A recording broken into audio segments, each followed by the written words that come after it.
nous allons mettre en place des personnages dans ce tableau.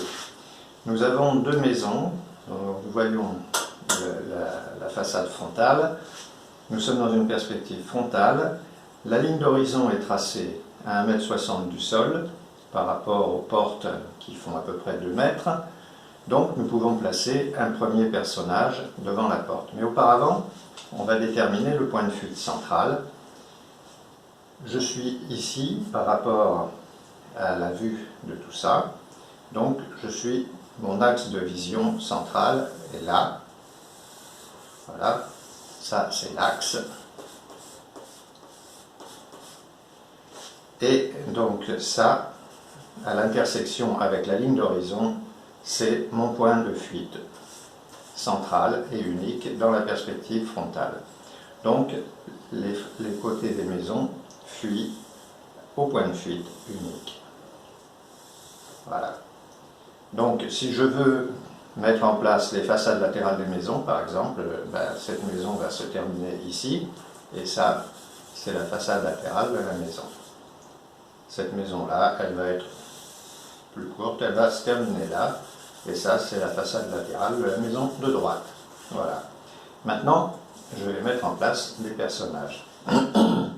Donc, la tête des personnages va se trouver au niveau de la ligne d'horizon. Premier personnage devant la porte, ici. Il nous fait coucou. Ouhou. Voilà, premier personnage. Maintenant, je peux mettre des personnages partout où je veux. J'ai la ligne d'horizon, j'ai le point de fuite. Comment je fais?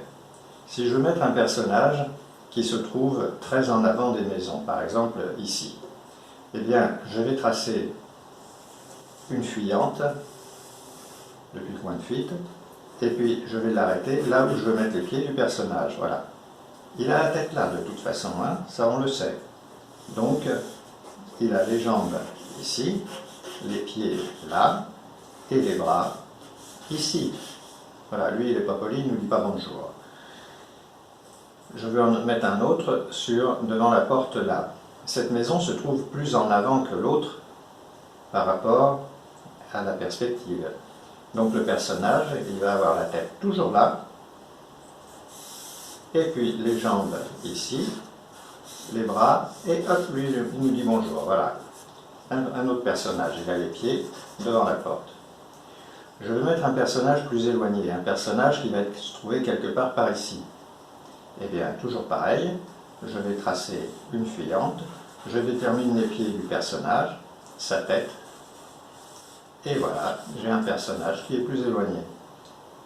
Je veux en mettre un qui se trouve par ici, derrière la maison, pas difficile. Je détermine la position de ses pieds. Et à partir de là, de la position de ses pieds, j'ai la position de sa tête. Il est beaucoup plus en arrière de la maison qui se trouve là. Et voilà, donc je peux mettre une quantité de personnages en place dans une perspective frontale à partir du moment où j'ai déterminé ma ligne d'horizon et mon axe qui me donne à l'intersection avec la ligne d'horizon le point de fuite central de la perspective frontale.